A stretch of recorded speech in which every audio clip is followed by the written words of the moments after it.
Sure. What else did we put on our shopping list? Oh, what a mouth-watering smell. Paimon would know the aroma of... we can still add it to the list.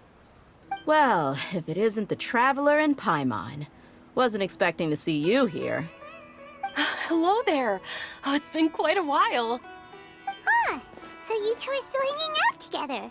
Dheya, didn't you say last time that you were gonna head back to the desert?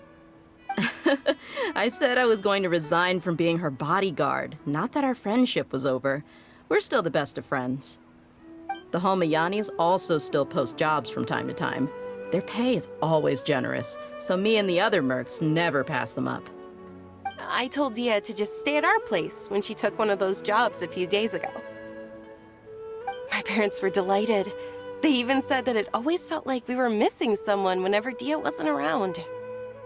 That sounds like something they would say, all right. They're always so welcoming. Anyway, the job is already taken care of, so I was gonna head back to the brigade as soon as I finished a little shopping. But the master kept insisting, and I ended up staying for another day. You can stay for as many days as you want, Dheya. Father hasn't even gotten around to treating you to his best dishes yet. You know I'm not the kind of person to stay put in one place like that, my lady. Don't worry, though. There'll always be next time. But she said they'll treat you to the best dishes! Paimon can't believe you can still refuse that! But wait. Didn't you say last time that you would take me on a trip to the desert? Why don't you just take me with you today, when you leave? There are so many places I still haven't visited yet. I'm sorry, my lady, but no can do. There's still a few things I need to take care of back at the brigade. Besides, the desert hasn't exactly been the most peaceful place lately. Oh, come on. Not this again. That's also what you said last time and the time before that. I know, I'm sorry. Just give me some more time, and I promise I'll plan the best trip ever for you. All right, fine. To be perfectly honest, it's not that I wanted to go, it's more like... I feel like something is off about you lately. Ever since you first set foot on the estate a few days ago, you've been acting anxious and even paranoid. Have you been delaying our trip because you've run into some kind of trouble? Nah, are you kidding? You're worrying too much. Would you swear on that? Friends shouldn't lie to each other, you know. I wouldn't pry any further if you're willing to swear on what you just said. But if something really is bothering you, then just tell me. You know I'll help you however I can. Oh, looks like Dunyarzad was onto something. You're too perceptive, my lady.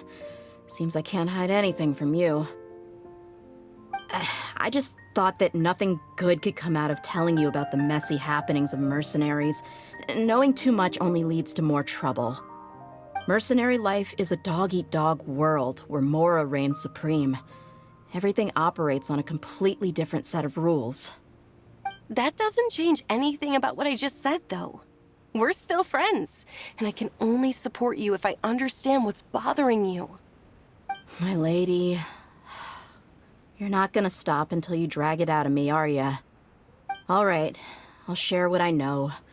Let's go somewhere else first. This isn't exactly the best place for a discussion. Okay, let's talk here. Just try not to draw any extra attention. As you may already know, the Eremites have both a lot of mercenaries and a complex organizational structure. Many mercs are no different than me, just going around looking for jobs to earn some mora. My brigade is called the Blazing Beasts. We're not a large group, but every member is loyal and brave. However, not all Eremite brigades are like mine. Some are willing to cross all kinds of lines for the sake of mora. The most notorious is a faction known as Deshret's Relics. Deshret's Relics? Judging from the name, they must really look up to... Yep, you got it. I've heard that you've already crossed paths with Ain al-Akmar. They're one of the groups under the Relic's banner. Oh, you mean the group that tried to sell us the Divine Knowledge Capsule? Yeah, they weren't friendly at all. Deshret's Relics is composed of many smaller brigades like Ain al-Ahmar.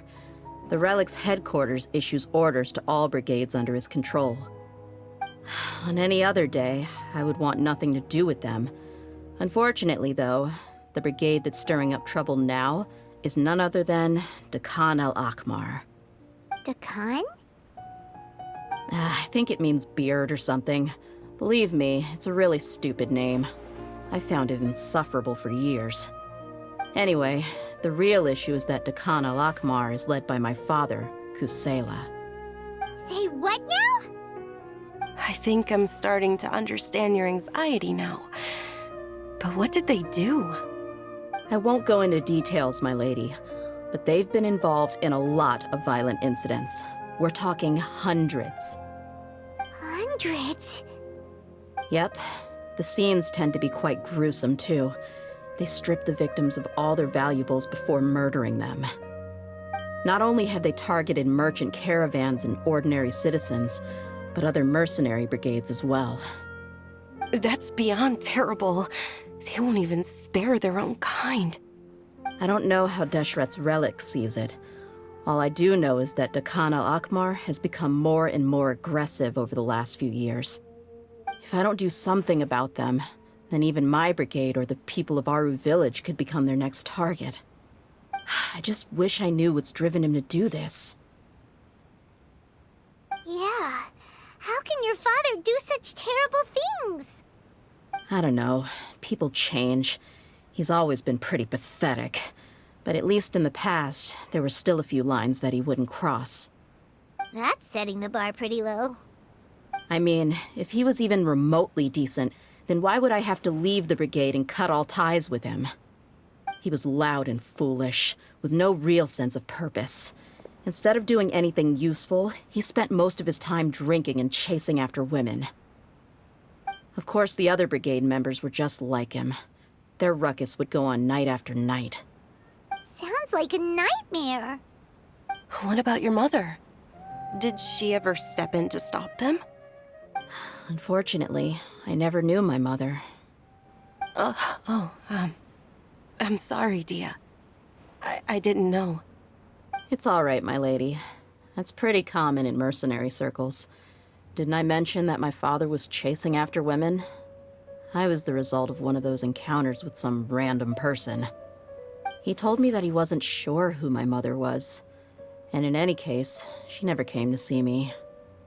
He'd say, "You'll be fine as long as you remember to stick with Dad." But even then, he left most of the parenting to the brigade. The one thing I do remember is that he used to tell me stories. But the problem was that he had terrible taste. He only knew a few stories, and even those tended to be pretty stale. They were tales of desert warriors defeating dragons in the forest, or stories of mercenaries rescuing princesses from rebel armies. Sounds like your typical fairy tales. More or less, yeah. They were interesting maybe the first or second time around, but after about 20 repeats, they started to get a little dull. He seemed to think those stories were the best things ever, though. He was so into them that he'd call the whole brigade over and make them perform the whole thing as a play. Even the toys he gave me would all be story props. I'd get helmets, shields, and toy swords. It was only much later when I realized that the shows were more for him than they ever were for me. What an interesting guy. Yeah, I've always found him pretty childish. But that was something I could just shrug off. I had no reason to despise him. Until I grew up and learned the true face of Deshret's Relics for myself. Looting, blackmail, violence, and fraud. They not only accepted such heinous acts, they would even openly boast about them. No one in the brigade was any kind of hero. Instead, my father and his cronies were more like the bad guys that needed to be taken down.